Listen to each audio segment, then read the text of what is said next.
Hey, Nathan, in this week's episode, we're going to be talking about something that I fantasized about. And no, it has nothing to do with Dungeons and Dragons. I wasn't going there. I'm worried that you were going somewhere else. That I have fantasized about for a long time that we ended up doing. We're going to tell the story of why and how we did this. But before we do that, do you have any rants you want to share? There is one. Yes. There's one. And it's about roof racks. Okay, let's hear it. Okay. Now, for those of you out there who buy roof racks for your vehicle aftermarket, I totally understand you. You want to use it for utility. I do the same thing. However, when you're done using your roof rack, it's a pain in the neck to remove it and put it away. I get it.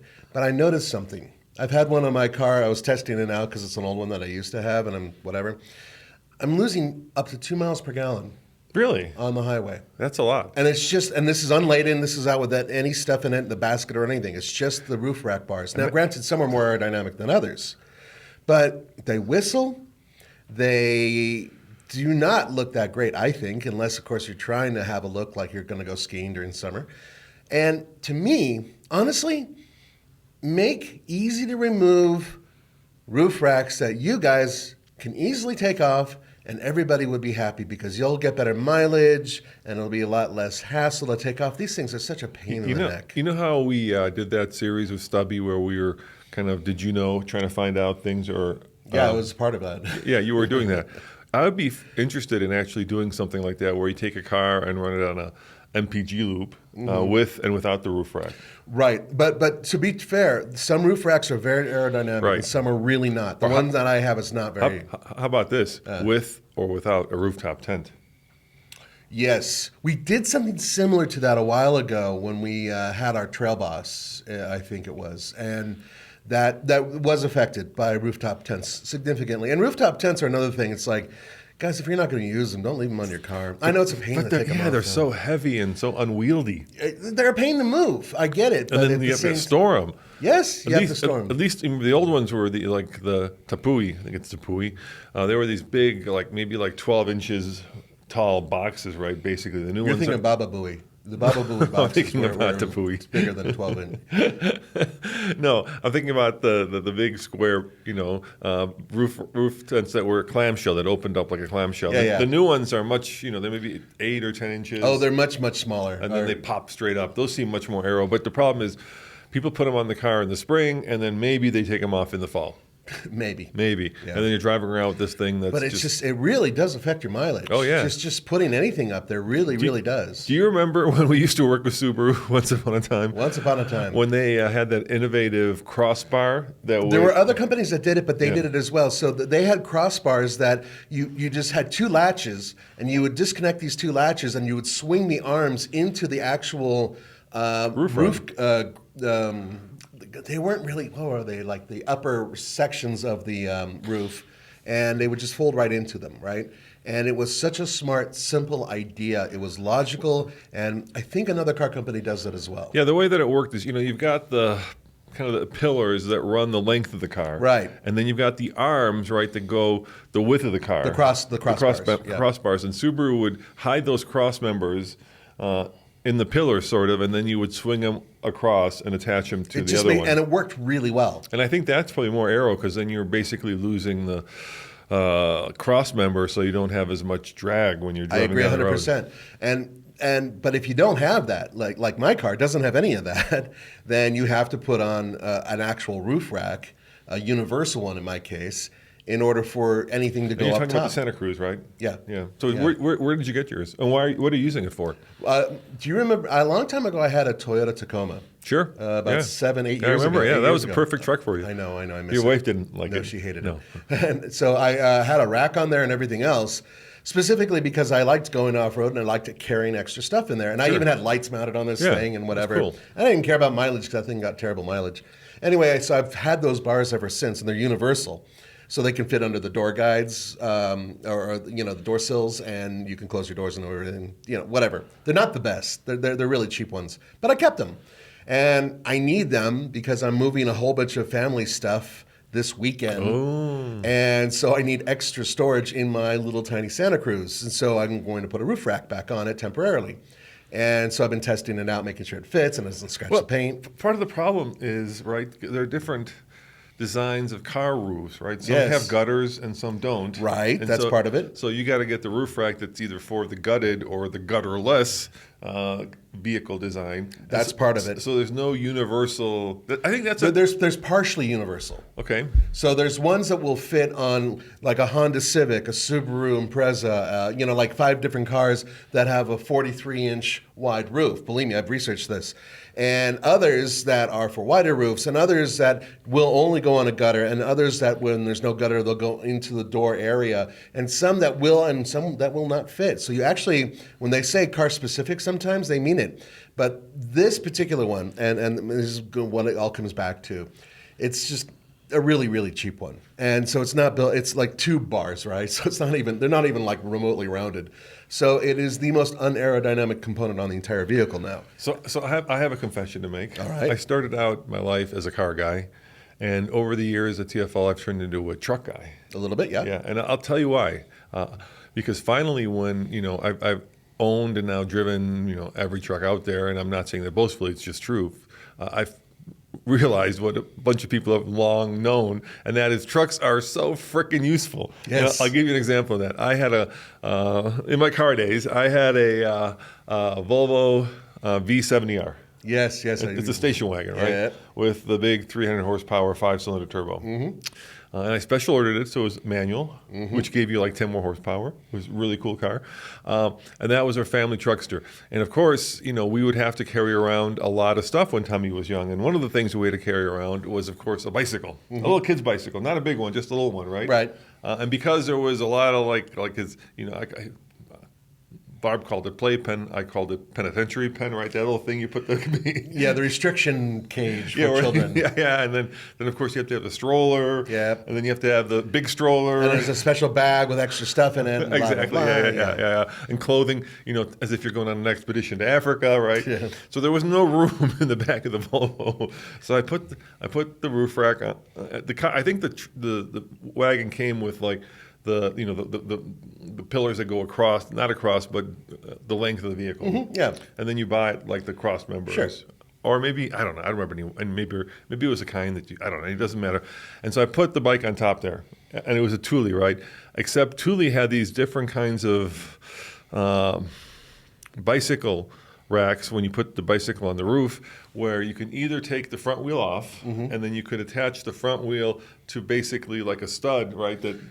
So the bike would sit upright and it would like hook it into place. Well, yeah. So it would attach like there's a cross member, and then the 2 forks go into that cross member, and then they attach like you're attaching it to a wheel.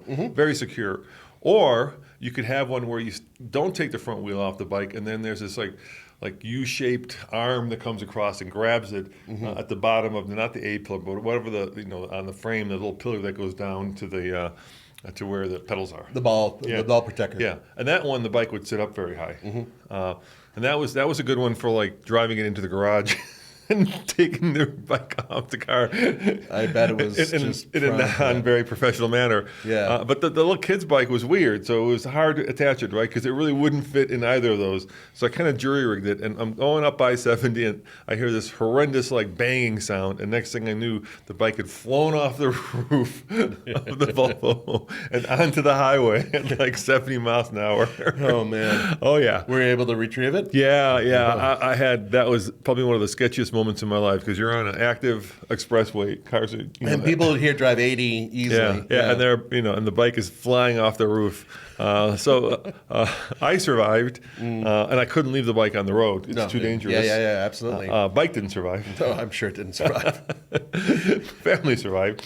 But maybe it explains why Tommy sometimes has a little weird look at you, sometimes a little sideways thing like, I remember that bike. Anyway, like I said, this was, it's funny, like the machinations you go through to make a car fit into your life, when if you had a pickup truck, you would be just fine. Yeah, you just throw it in the back of the bed. Yeah, and the little Santa Cruz has done that, by the way. And I've actually put like 5 bikes in that thing. I kid you not. Yeah, like a whole bunch in the back and whatever. It's easy, just throw them in there. I don't care about and bikes. if you've got it lined, right? If you've got it, it's completely. It's a you're not gonna break it. Yeah, I mean it's meant for like rocks. So. Oh yeah, I've been beating it up, but because I have to carry, a bunch of coolers, tables, chairs, people's luggage and all this stuff, 200 miles, that's why I'm adding the roof rack.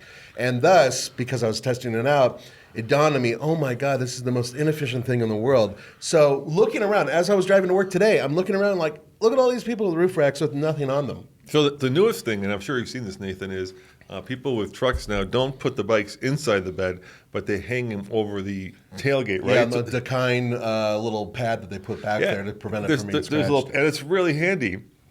So I'll tell you a story. So our friends over at QuadCat, who make this Jeep branded electric bike, come from the hunting industry, right, with big fat tires. Yeah. I went to Vail Beagle to test out one of their bikes, and the guy said, "Hey, if you want, you can take this down to Boulder and keep it for a week or two, so you can do some riding in Boulder and give it a good review." And I'm like, "That's really nice, thanks." And then he said, to make it easier for you, I'm going to give you the pad that you put over. And this is when we had our probably some of the best truck we had for a long time, and that was our Trail Boss. Remember? Yes, the Subaru Trail Boss. It's funny you mentioned that. There's going to be another podcast where we talk about trucks that we used to have. Yeah, up on the truck podcast this week, Nathan and Andre are going to talk about the good, the bad, and the ugly of all the trucks that we've owned in like the last 2 years, including that one. Yep. So the guy's like, "Here, take this," and I'm like, "Great, it's really nice." And he gave it to me, right? And it's this padded kind of plastic condom. That's what it is, right?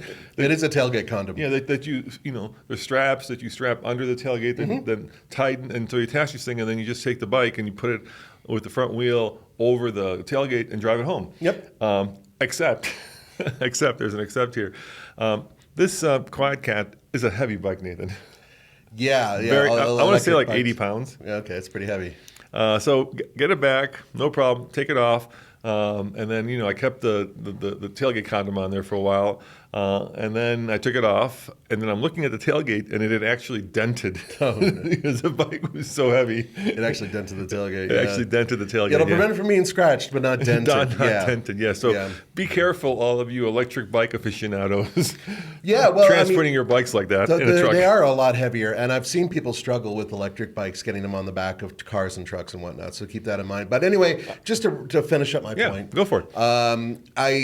It all boils down to, I know it's a pain in the neck to remove these things, but you will save yourself serious gas mileage, especially if you have a roof rack like mine, which is really not very aerodynamic. It really does cut into the wind, and it's terrible for your fuel mileage. And right now, gas is not cheap. That is an industry ripe for disruption, isn't it? Like the way that somebody could invent maybe one of the electric cars, because of electric cars, of course. You said you don't care about fuel economy because it gets bad fuel economy, but electric cars, it's about range. It is, and that would really affect your range. Yeah, I know Tesla does like their own version of those, but it would be cool if you could actually do one that doesn't attach to the car, but that is somehow retractable and part of the car. I had a killer idea. Let's hear it. I had a killer idea. And if one of you guys can go out there and invent it, okay, I'm willing to lend you my name to put on top of it. Nathan's. Yeah, Nathan, you could call it the Nathan Top. Yeah. And essentially what it is it's a guide that would go in the back of your truck that would essentially go around the outer walls of your pickup truck, and then it folds, and it can fold to the roof of your truck and become a roof rack. Huh? Wait. So you fold it forward to create a roof rack and fold it back? And then it would be able to go, you disconnect a couple things, and it would be able to actually go on the upper walls of your bed on your pickup truck. So I was looking at Craigslist at this. Nobody in Craigslist has that. That's my invention. No. I was looking at Craigslist at this old military or one of the first CJs. Yeah. And it had this kind of structure where you could fold it back, and it was basically a folding soft top. So it was like that, right? So you had this kind of infrastructure for the top, and then when you weren't using it, you could fold it back. Yeah, something like that, but for a truck. Kind of, but essentially you have tie-down points that would sit high on your pickup truck bed, on top of the wall of your bed, going all the way around, and then you could fold it forward, and it would have a hinge, and it would hinge on top of your roof, and it could sit on top of your roof and act like a roof rack on top of your roof and free up your bed. Okay, well there you go. There you go. And call it the Nathan Top. Any of you? Inventors, entrepreneurs, inventors out there who, it's my side hustle. I could see it on Shark Tank. There you go.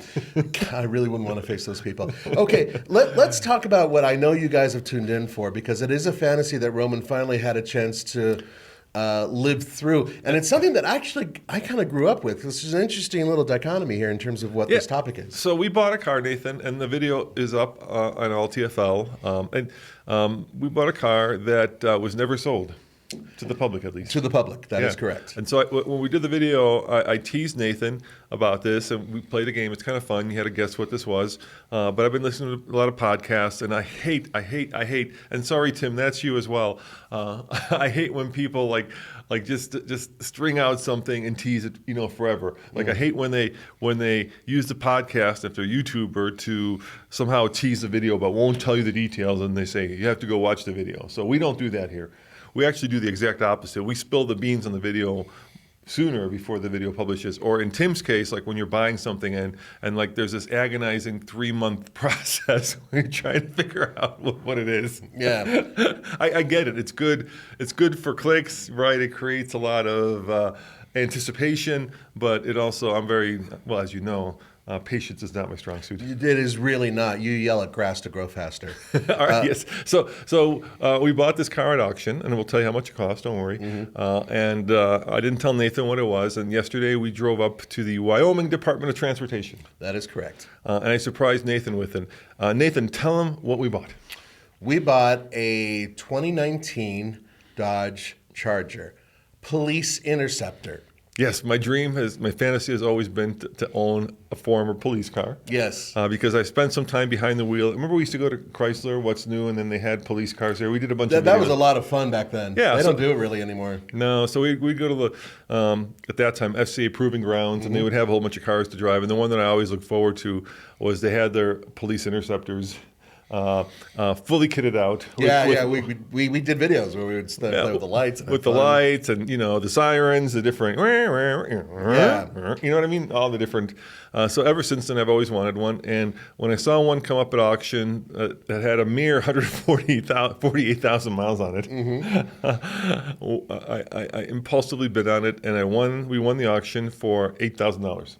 Yes. Now, why is this car important? Why is it any different than any other Charger out there? Well, for one thing, $8,000 for a 2019 Charger is really good, despite the fact that it's got a lot of miles on it. It's still a really good buy. But on top of that, there's more to this car than what you think. And the reason why he mentioned that the regular public wasn't able to buy this car is... because it's all-wheel drive, and what's under the hood? A Hemi. That's right. So you could buy from your dealer an all-wheel drive Charger. I think you still can, or maybe they stopped. Yeah, I think you still can but only with the Pentastar. Only with the Pentastar. So they only sold the Hemi all-wheel drive to police departments. Yeah, and that with was this current generation. This current generation, yeah. And the previous, I think you could buy maybe. No, you couldn't. I don't think they had the all-wheel drive in the previous gen. This one was built from 2015 to now. Yeah, the all-wheel drive system and everything else that's in this vehicle. Yes, there are mixes and matches of this thing throughout all of the FCA/Stellantis fleet.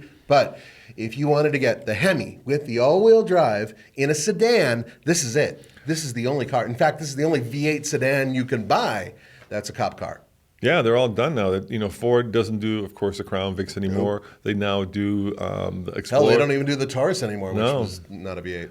No, and they do the Explorer, but you can have that in a EcoBoost turbo, but you can't get it in the V8. No. So the only V8s you can buy are now like the Tahoe, the Durango, but no sedans. No sedans. Anyway, so we get up there, and I had asked Jeff, who's this nice guy who runs the auctions for the Wyoming Department of Transportation out of Cheyenne. I asked him, I was worried about the back seat, right? Because God knows what was spilled back there. Some perps decided to get a little mouthy. They're going to get spilled. From blood to all sorts of other unmentionable human. Some fluids here and there may have been spilled. But Jeff said these were interceptors. They were highway patrol, and they didn't really use them to transport people. No, they didn't. Actually, what these cars were popular for being used for, aside from pulling you over and giving you tickets and whatnot, was also pulling people out of the snow. All-wheel drive. This one has snow tires on it, very new like ones. brand new snow tires. Yeah, and there's actually a bit of a hitch in the back, and we're pretty damn sure that that is used for helping people getting pulled out of the snow in emergency Yeah, situations. it's got like a little hook where Yeah. you could hook onto maybe a strap and then pull somebody out in a storm. Especially in Wyoming. Yeah, it doesn't have a real like hitch where you could tow something with it, but it's got this hook. I think that was so. Let's talk about the unique features of this. So, like you said, the first thing we noticed was that it had snow tires, which was fine because we're here. I mean, that's an all-wheel drive car. We'll use it in the winter. Yes, but we're going to replace those tires and put on proper road tires on it They'll directly. Yeah, because right now in the summer it's going to get 80. We're just going to melt them. We'll melt them. Yeah, snow tires start working at like 44 degrees. Above that, they start melting. Yeah, the compound is built specifically for colder weather. Yeah. So first thing you noticed, of course, was that it had that little side light, or has a little side light. Yeah. That's the spotlight. Now they've had these spotlights on vehicles since I believe the 1930s, or even possibly earlier. And essentially, it is an arm that comes into the vehicle that you can control a movement of a ball. And back in the day, it was a single light. And nowadays, they use several LEDs. I've used these on more than one vehicle that I've owned for off-roading. I think that this is like the best off-road light in the world in terms of utility. I'm not a big proponent of tons of lights all over a vehicle. I like just a couple. And I love this thing. But this car came with it. Unfortunately, it was disconnected. Fortunately, though, we're connected. It will reconnect it, and it's a great. These things cost hundreds and hundreds of dollars. This is like $500 thing. LEDs on it, really, really powerful things. So we'll be able to direct it around, and which is really cool. No, we're not going to use it to terrorize traffic. We don't even need to, because just driving this thing down the highway is enough to terrorize. Yeah, we'll get to that in a second. It's pretty funny stuff. Yeah, so we'll kind of give you a walk around. So first thing you noticed was a light. Like I said, Nathan tried it; it didn't work. We figure it's probably just a wire that It's they just a wire, disconnected or clipped. And I asked Jeff. He said, "Yeah, we disconnect them." So we'll. I don't think it's legal to reconnect them. I don't think it's not there illegal. are illegal things. There are things we can't do. Like We can't put a red light lights on the roof. Lights, We can't do the siren. There's a lot of things we can't do. But look, a lot of security companies out there are able to take these cars and do an awful lot with them. So can we? All right, and then the next thing we found out immediately is we turn the engine on. It tells you how many hours. Do you remember how many hours? It was 1 million hours. I don't know. It was a lot of hours. Was it 5,000? I think Yeah. 5,000. It tells you how many actually driving and how many idling. So I want to say it was like out of the 5,000, it was like 3,000 driving, 2,000 idling. And we put up a little TikTok, and everybody in the comments said we overpaid for it. These things are used and abused and put away wet, and that they're only maintained when necessary. In other words, when things break, they fix them. But some other people said that this car is good for 300,000, and that they work at the police department, and that they're maintained regularly. So I guess it probably depends, like everything, right, on the police department and who's in charge of the fleet. Yeah, well, the motor pool itself at any particular police department is dependent on the budget that they're able to procure, and also certain policies in the state and the city. So it really does depend. However, I can say that in this case, this car has had some pretty rough use, but at the same time, those people were like, "Oh, you paid too much." You know what? You find a less expensive one. Go right ahead and do it. Just we'll wait. Yeah, people always, the Monday morning quarterbacks. I know. My brother-in-law actually bought one for $2,000. No, it's better than that. The police actually paid him to come and pick it up. Oh, yeah. They actually said they dropped it off as our door with the keys and just said, "Here, take it." And wired $2,000. Now, here's the cool thing about getting a former cop car. There are a lot of negatives, and that is true. One of them can be that they are beat to hell in some cases. But you get a suspension system that's usually upgraded. You get brake systems that are usually upgraded. Bigger brakes, more sporty suspension, bigger alternator. Yes, usually a larger alternator, usually an additional oil cooler, additional transmission cooler. They tend to have a full package that comes directly from the manufacturer when they buy them as a fleet vehicle. So they have all of these things, especially if they're a pursuit vehicle, because they have to be a little bit more robust. Yeah, so they're built to be abused. And so when they are abused, they're designed to take it. Now, one of the things that we had a quick discussion about was, does it have the 6-speed or the 8-speed? And the answer is neither. Neither. It has the 5-speed. Solamente cinco. Yeah, it's only 5. Goes back to the days of Mercedes. Well, it goes back to the first generation of the Charger Challenger. They had 5-speed automatics. Good. It's good. Those are very robust. Yes, they were. They're actually pretty stout transmissions. But I think one of the reasons has to do with the packaging of how the whole all-wheel drive setup works. That's my guess. In addition, the way this vehicle is, having components that have been around for a very long time isn't necessarily a bad thing because they're easy to order and they're inexpensive. And Nathan did crawl underneath it, and you did in fact see that there were drive shafts connected to the front wheels. Oh, yeah, I double-checked. And that there was oil dripping. Yeah, there is a little bit of oil dripping. There's a skid plate under there, too, that I wasn't expecting. But it makes sense. I would imagine for a Pursuit Special or whatnot. But the underside actually looked pretty good. I didn't see a whole lot of rust or anything like that, just a lot of road grime. And the front is hilarious because you could see where they have the push bar. Yeah. And where the push bar was, there's like clean plastic. And when there isn't, there's like 140,000 miles of dead bugs that have bugs and debris and everything else. That have now completely like integrated with the fender so that it's one mass of dead bugs, debris, and plastic. Yeah. From the outside, the vehicle really does look, it's a black Charger. It has the Steelies with the center chrome cap. Oh, by the way, you know how much those are to buy? The chrome caps? Yeah. We only got 2 of them. You know how much they cost? $80 a piece? $80 a piece. Yeah. Yeah. They're it's not, but you know, what are you going to do? Go to Pep Boys and get some? I bought one on eBay this morning for $50. All right. So now we're up to 3, but they had more on eBay, but I didn't trust it. You know how how it's a little sketchy sometimes. You don't know. Yeah, all of them are made out of steel except for this one. So I just bought one, and if it comes and actually is what it says then it you'll is, buy the other one. they'll buy the other one. Yeah. And I also bought the push bar new. Oh, good. Yeah, good. It's a company called Go Rhino.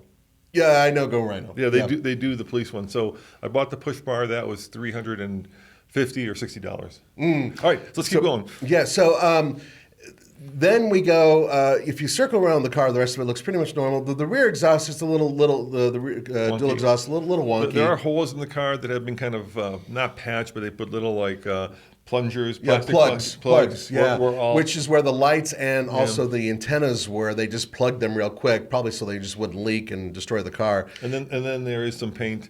There's a lot of fade where it used to say State Trooper. You can actually see it. It says State. State Trooper, yeah. Now, we are going to do some things in the future to make these cars look like our car, essentially. We're going to turn it into a TFL car. We'll get to that in a second, though. So let's round up to the inside of the vehicle. Yeah, so now you sit inside the thing, and the first thing you notice is it doesn't have a center console. No, the entire center console has been removed, and that's partially because that was either a vault mixed with a computer or a whole computer. It depends on the police department. But essentially, that whole area where the center console is removed, and then they have their own device that goes in there, and it could be communications mixed in with a computer, mixed in with a vault, mixed in with a thing that holds a shotgun, you name it. All these different things can sit there. And then when they're done with the car, like they were with ours, they remove it, but they don't put it in the center console that's been removed. So that's there's just gone. A bunch of wiring now with like plugs that go to nowhere. And no cup holder, damn it. Well, there's one in the door. So I looked up the cost of buying one of those. Yeah. They're not cheap. No. Like once again, $350 for a Charger center console. And the problem is that the regular Charger, not the police one, has the shifter in the center. This is also something pretty cool. Oh, yeah, I was going to get that. Yeah, go for it. Tell me. Yeah, so this car has a column shifter. Good old school column shifter. Why? Well, because that center console is being used as, component storage and electronics. And in addition, a lot of police officers are very keen on having a column shift. It frees up a lot of other stuff around them. You're wearing all this stuff, right? I mean, they got, I guess, bulletproof vests. Oh, they've got like 5 guns, according to Hollywood, and like pepper spray and 2 tasers. And bear spray. Yeah, an extra bear spray and a grenade. So they got to be able to have extra room so they can buckle down and do the thing. But anyway, so proper column shift, which is great. And that changes the entire interior because it really brings you back in time to an older car. Also, cloth seats, so no leather. They're not heated or cooled. But it does have essentially a early to mid-2000s style infotainment system set up, which works just fine. Yeah. Air conditioning, heating works just fine. Everything works, yeah. Yeah, everything works in the car. So here's the first special thing, actually second special thing. It's got the shift column, so when we went to put it in gear, we couldn't. Oh, yeah. And a little message pops up that says shift lock. So Yeah. the police have this special, well, you tell them what it is. You got to undo it. Yeah, behind the steering wheel, there's a special button that you can push in order to disengage the lock. And that essentially prevents a criminal from jumping in the car and taking off with it. Yeah, so you can lock the shifter in place so you can't put it in gear. And if you Right. don't, if you don't have the key and you're not aware of that button, you can jump in that police car and you'll never put it in drive. Yeah, that's exactly it. You'll just bang on it and nothing will happen. And then moving towards the back, not in the back yet, the dome lights, special dome light. It's huge. It's a big like white dome light, but there's a switch. Yes, and if you hit the switch, it turns to red inside, like it goes from white to red. Now, I don't know exactly why. I was thinking about this when I got home. And it's just like, maybe if you turn it red and you have a perp in the back, they're just like, oh, I'm really in trouble now. I think it probably doesn't destroy your night vision at night, and it's not as like you're not such a big target with the red light on. So if you're Or you look more intimidating. or you look more, I just think I think it doesn't destroy night vision, and it's a subtle light, so you're not like lit up or backlit by a white light. Okay, I like mine better. Okay, Intimidating. You look intimidating. Hey, if you know, let us know what the. I'm sure yours is pretty logical, actually. Mine's stupid, but okay. So then let's move to the back seat. Now the back seat just looks like a regular seat. Now I know that some of you, maybe rumor has it, some of you may have been in the back of a police car. I know I have. So some of them have all like fiberglass back seats with like a thing where you actually take the handcuff and hook it in, and plexiglass and bars and everything else. This one doesn't have that. It was a pursuit vehicle. It's a pursuit vehicle, so it was never really built for that. However, still, they did take into account that you could have somebody in cuffs in the back seat. As such, there is no door locks Or that door you plungers. can door plungers, I should say, And door handles. and the door handles. You cannot get out of the back seat without somebody opening the door from the outside to let you out. Period. And then there is this little plunger that you push in or pull out. It's like an adult baby lock. From the door from the opposite side, though. From the door, yeah. From like, well, if the door is closed, then where the hinges would be, there's a little plunger. So you'd have to have the driver's door open in order to get into the plunger to the back door in order to. It's like an adult child lock, basically. That's exactly it. Yeah, for perps. Perps. Yeah. Yeah. So if you're in the back after dealing with whatever you've had to deal with, and you're feeling pain, that cop's going to have to get you out of there. It's going to take him a minute because he's going to have to go and hit the plunger in order to open the door and get you out of there. But there's more, because now we'll move to the back, the trunk. The trunk, you can really see that there was a lot of stuff removed. And I'm under the impression that some of that was for electronics, communication systems, and also possibly like a metal storage box in the back as well, which, for extra weapons, who knows. And so you can see all these cutouts in the back that are like missing. There's like something that was there and it's now gone. Yeah, it's like in a normal civilian car, there would be sound deadening there. Exactly. That's been cut out, so it's and there's no sound deadening on the floor. But we did get a spare tire. We did get a proper spare tire. With a new Eagle, was it RSA, I think? Yeah, well, essentially the Pursuit tire, which are really pricey tires too, by the way. Yeah, so we did get one of those and the jack. Yep. So now, just to round off this car in terms of what we're seeing, I'm sure you're wondering about the engine. It's there. It's a big Hemi, 5.7 liters.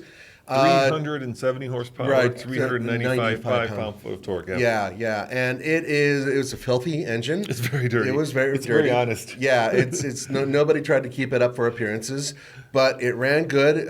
Oil looked good. All the fluids seemed to be fine.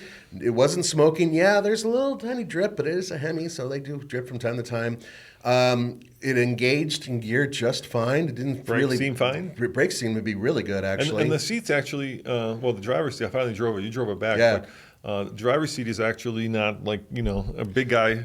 You'd think a big guy sitting there for 150,000 miles would pretty much collapse it, but it was fine. It was in good shape. Yeah. It's entirely possible that after 100,000 miles they replaced it. They maybe replaced some stuff. I don't know. Yeah, motor pools. It really does depend on who's running it and all that stuff. The other thing I found out, how we got 3 keys, which is great. Yeah. They probably get more than 2 keys, I bet. Yeah, I think 3 keys is standard. So we got 3 keys, and when you go to lock it, it doesn't do that chirp. And the lights don't flash. So that's disabled as well. I think on purpose. Yeah, probably. Right. If the police come, you don't want to chirp, chirp. The cops are here.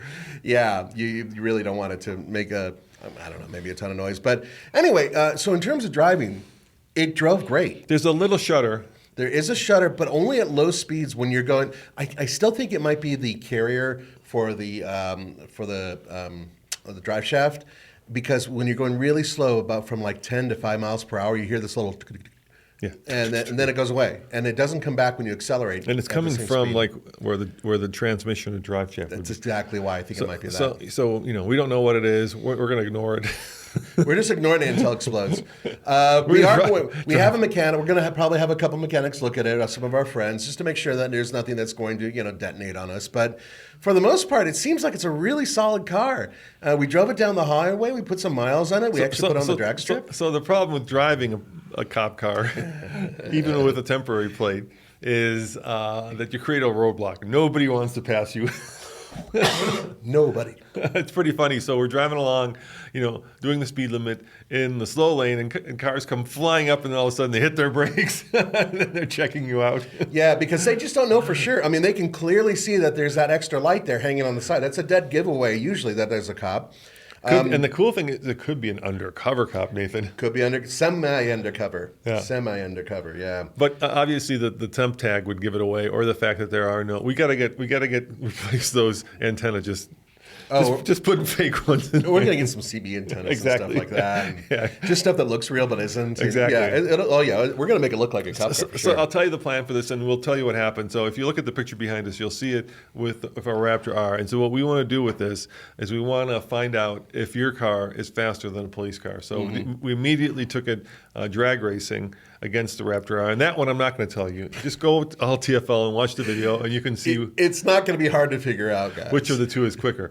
But we plan to wrap it, and we're thinking either TFL Fuzz or TFL PD or 5.0. Yeah, maybe 5.0. Yeah, so we will wrap it. I think we will. If we put 5.0 on there, though, people are going to look at it and go, that's a 5.7, bro. I don't know why you have 5.0 on there. 5.7. Yeah, totally that's a Mustang engine. Yeah, why are you? You guys don't even know you're a bunch of clowns. So we will wrap the doors white. Yeah. Because that's how police cars are. Yeah. So we can do that. Obviously, there's nothing preventing us from doing that. Tommy wants, how like in Michigan they have these funny like giant lights on. They haven't gone to the Aero ones yet. They've got the it's still big roof things. It looks like something out of like a 1970s Smokey and the Bandit.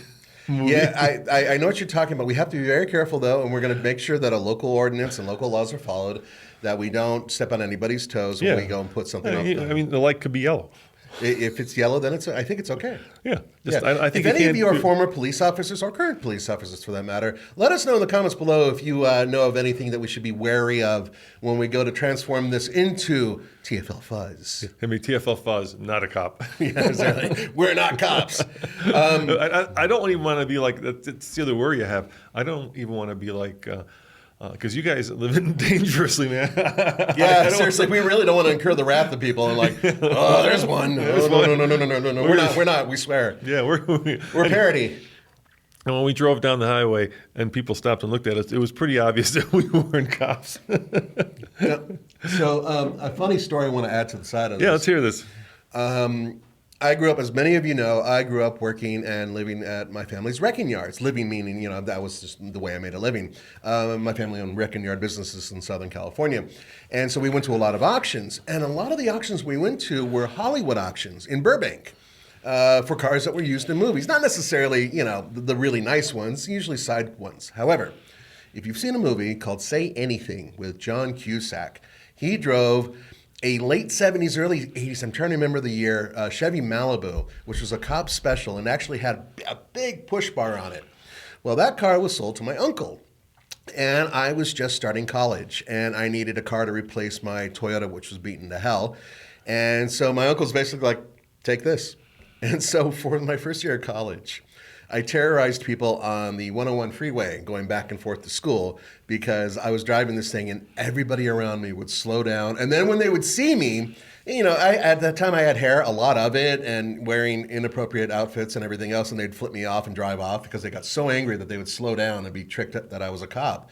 And I wasn't trying to trick anybody, but there's a certain look that certain cars have that forces you to slow down. And then you pull up next to them nice and slow. And then when you realize they're not a cop, you get a little ticked off as you pull forward, and then you kind of hit the accelerator and take off because you're angry. And that's what I dealt with when I was a kid, and that's what we're dealing with now with this car.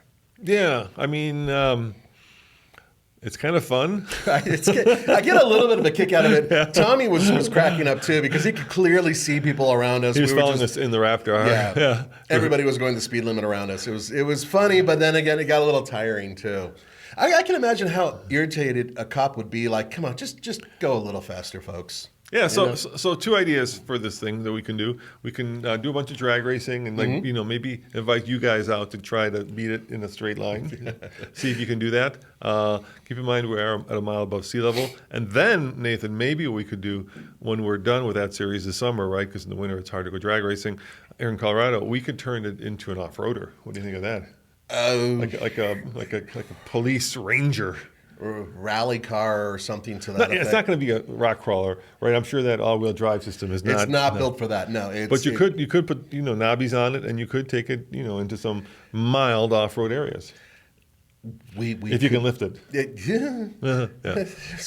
Tell you what. Actually, I'm curious to what your perspective is. But right now, we're just going to stick with building it into the TFL style fuzz car or whatever. Later on in time, I think we'll really start probing you guys for ideas about what we're going to do with it later on, because I don't want to do an empty promise. But I will say this. This car is the real deal. It handles like a cop car. It takes off like a cop car. It sounds like a cop car. It sounds like a cop car, yeah. So in that sense alone, it's kind of cool. So I am curious about you guys and what you would do to escape a pursuit to a certain degree. Now, one thing I want to say, if we do drag racing, that's cool. However, are you always racing a cop car when you are pursued by one? I say nay. What normally happens is they either face the opposite direction or you pass them. And what do you do when you pass a cop car that's on the right side of the road? You immediately hit that brake and then you try to let off the brake so you don't show the cop that you were braking to slow down when you got to him. So I think we should set up some sort of cop drag race where the other person is already driving and they're already slowing down and the police officer is starting to move right before you get to them. And then the drag race is on. That's cool. Like a rolling start, but a TFL fuzz rolling start. I like that. Yeah. The other thing I want to do to it, Nathan, is if our friends at MagnaFlow, they just sent us an exhaust for our JK Jeep. I'm going to put a MagnaFlow exhaust, give it a little bit more of a a little bit more of a burble, a little bit more of a, a little bit more authority. I think it could use a little bit. I mean, it's so old, in terms of the engine itself, not the car. That maybe a little bit of help breathing would be fair because, it's a little bit tired. I thought about supercharging it, but that would cost as much as a car, and the engine's I'm sure it's pretty tired. Oh, I want to go Mad Max on it. I want a full supercharger hanging out. Blower! With the big roar, with the belt. I'm going to wear the mask and the whole thing, and it'll be great. It would be kind of cool to ossify it, but I will say this. There's one more thing. I want to go to Armorlight and see if they'll do a turret on the roof so we can make it like an LAPD style police car. Fill it to 50 calibers, and you guys don't do that in LA anymore? No, I don't think I do that anymore. Okay, never mind. All right, let's switch gears, Nathan. Hey, we'll switch gears before we get too off topic. So I've been driving your favorite car this past week.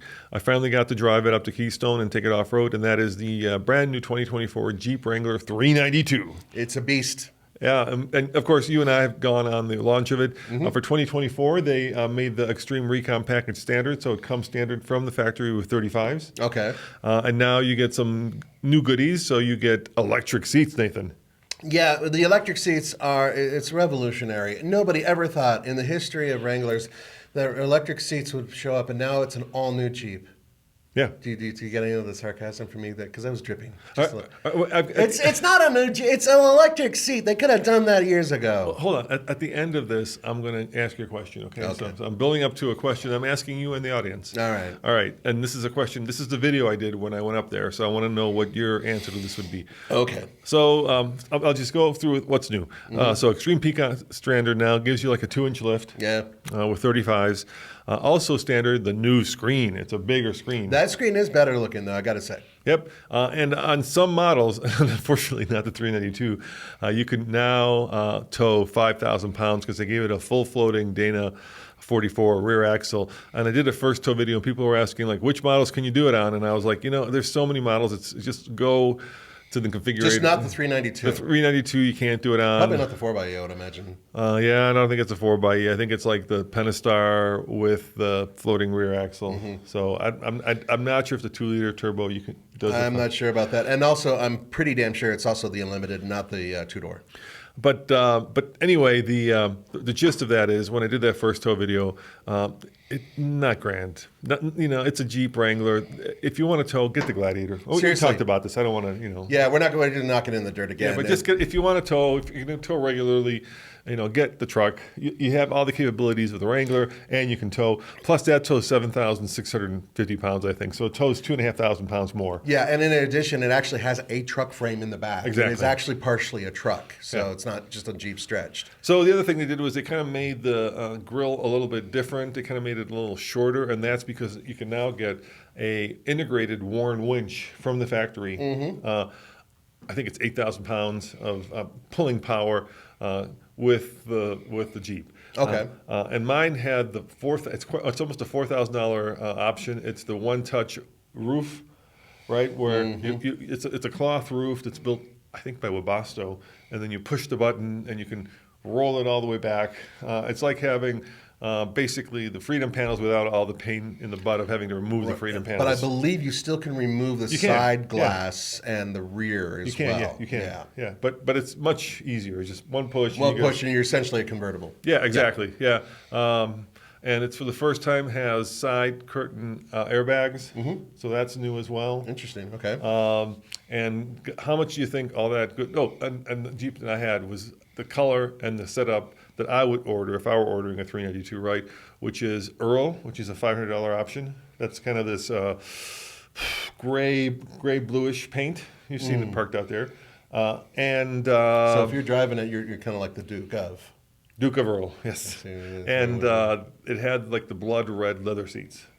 So red leather interior. So it's a bloody Duke of Earl. Yeah, it's nice. It's a really good color combination. So how much do you think all that was? $90,000. Close, 95. Woohoo!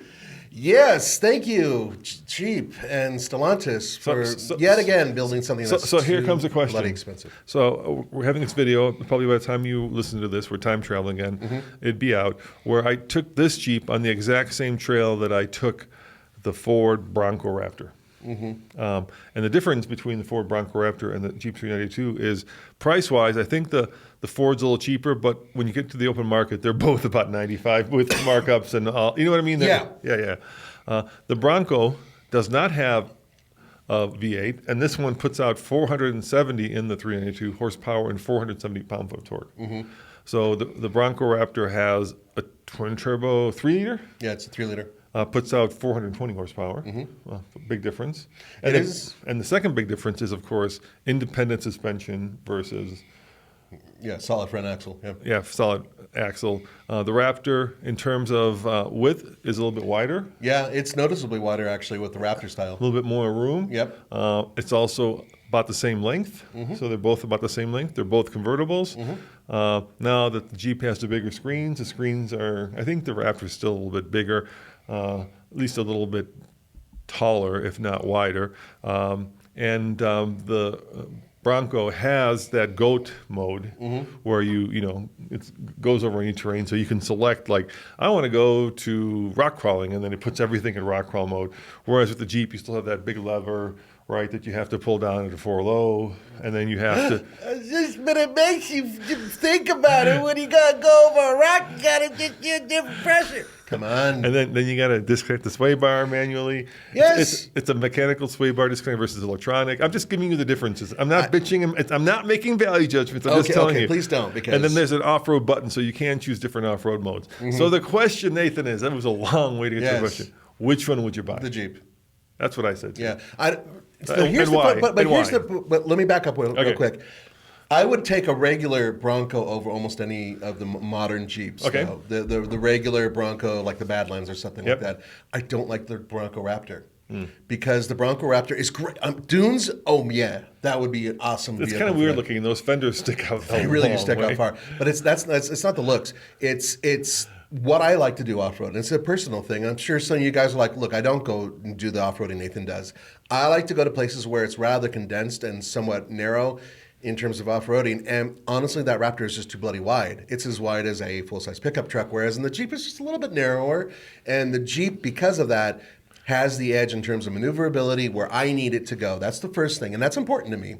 The second thing is, honestly speaking, that 392 is so stupid fun. Oh, bingo, bingo, bingo. You push that little button that opens up the baffles. Yeah, you like to say the raccoon eyes. The raccoon eyes. Oh, my God, that Jeep is crazy It's and just stupid a loud. hoonigan It is, fun yeah. thing. And you know what the funny part is? I actually looked, and in terms of the economy on both of the vehicles, They're bad. They're both horrible. They're like in the 13s yeah, or 14s. they're just absolutely terrible. So no matter what, you're screwed.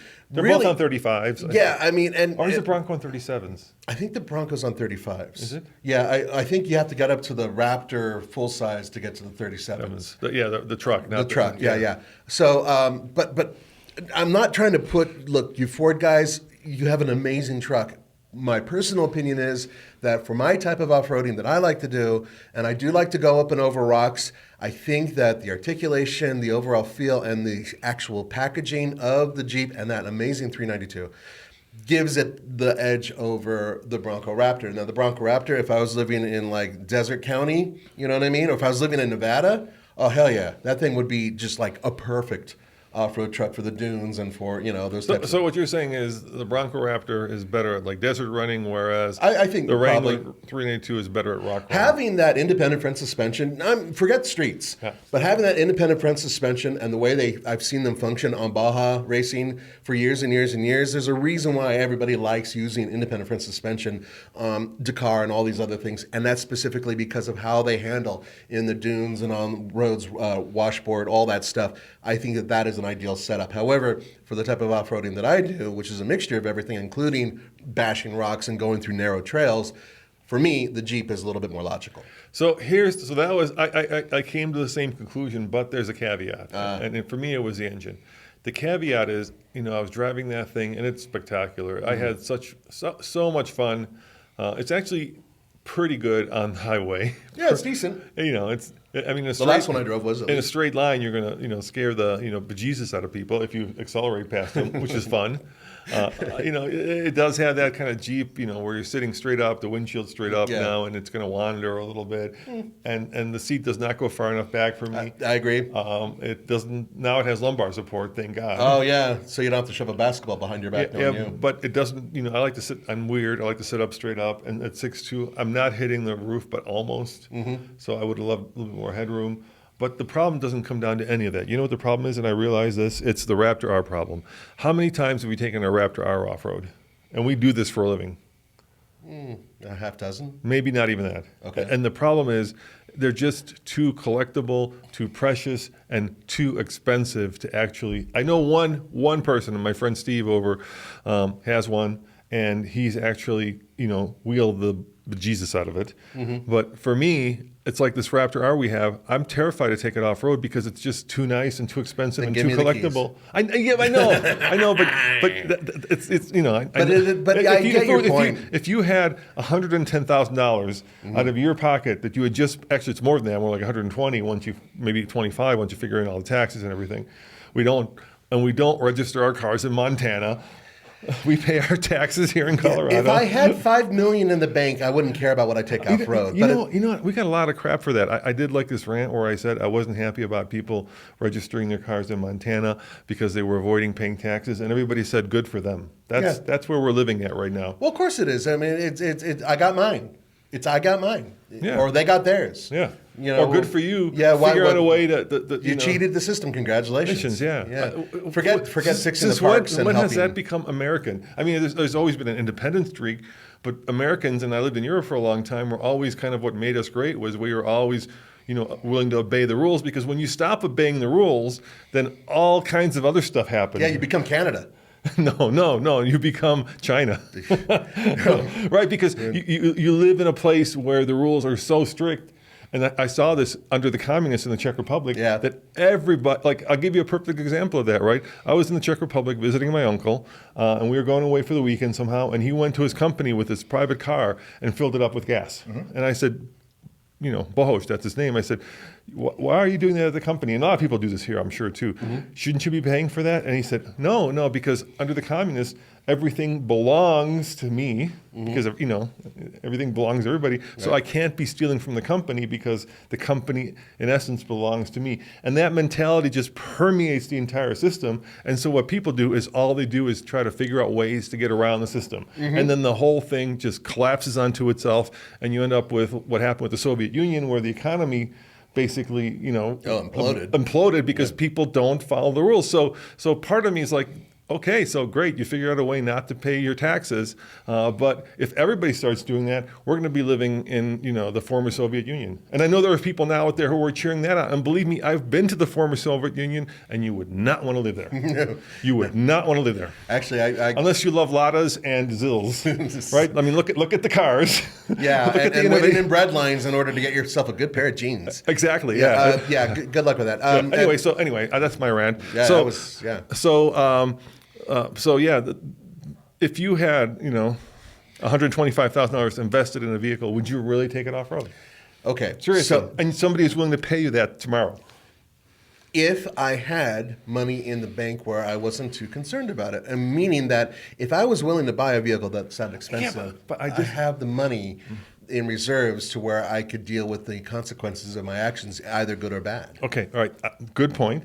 Very logical, but it flies against what actually people do. So as you know, we have some friends and we know people who buy cars that are collectible or flippable, and the problem is they're more collectible and more flippable with less miles on them. Yes, of course. Right? So I'm going to call them, I think they're called the wrapper cars. They've never been taken out of the wrapper, right? And those cars are extremely valuable. So then you get in a position where you got to decide, do you want to drive the car and take value out of it? And I mean serious value, like as much as $1,000 per mile, or and I don't care, who you are. That's going to mess with your head. You could be Musk, the richest man in the world, and every time you put a mile on that car, you're subtracting $1,000 like that. You're going to think twice about it. He makes $1,000 every 9 seconds. I know, but people aren't wired that way. But see, that's the problem. And you said people aren't wired that way. Let me tell you how I am wired. All right, let's hear it. Okay, I bought a $32,000 little trucklet. Okay. Okay. And I bang it around. Santa Cruz. Santa Cruz. And I bang it around and I drive it and whatever. I bought it because I can afford it. I can afford it, and if I wanted to pay cash for it, I could have paid cash for it. That's because I could afford it. Now, if I could buy a $62,000 car, a $92,000, a $122,000 car, and I knew I could buy it exactly the same way I bought this one, I would drive it exactly the same way. Meaning that if I wanted to go out hunting or fishing or camping or off-roading or whatever, and if I bought a vehicle specifically for that, I would do it. I wouldn't hesitate. But once again, I think that the people who are buying these, the Raptor Rs, right? Yeah, they're the ones who want to flip them because they want to make profit. They're smart. I get it. But they're not multi-billionaires. They're taking out loans. Yes. Right? So they're also hoping to make some money out of this. Right, but you're not going to make any money out of it by off-roading it and getting it. I agree. But those guys aren't idiots like I am. Look, but honestly, Roman, every single car that I've owned, I've bashed it to a certain degree. I've driven it hard, and I've driven it because that's the way I drive it. It's my right as a human being to do that. All right, so we bought that 2017 JK with the AV package. Oh yeah, I would beat the living daylights out of that. But that to me is a perfect vehicle for that, right? Well, how much did it cost new? $70,000 maybe. $70,000. How many years ago? 2017, so 6 years ago. Okay.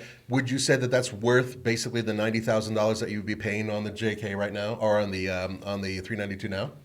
I mean, in terms of value per dollar back then versus now, it's pretty close. Okay. Okay. Yeah, I see. So, would that vehicle, when it was bought brand new, right out of the wrapper, would you take that off road back in 2017? I would take it off road as for TFL, right? That's what we do. But if I was.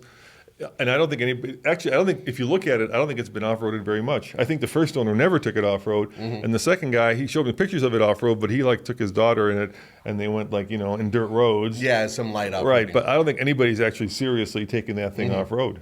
Yeah, so we have. But the point I'm getting at here is that vehicle was built for it. It was built to, and it's a really good off-roader. Yeah, it's the best thing it does. Yeah. It certainly doesn't drive down the highway. No, it's pretty terrible. It's terrible on the highway, but it's great off-road. And with that internal roll bar, you can't see I know, out of it's it. ridiculous. But the point is that the 392 is a modern interpretation of that.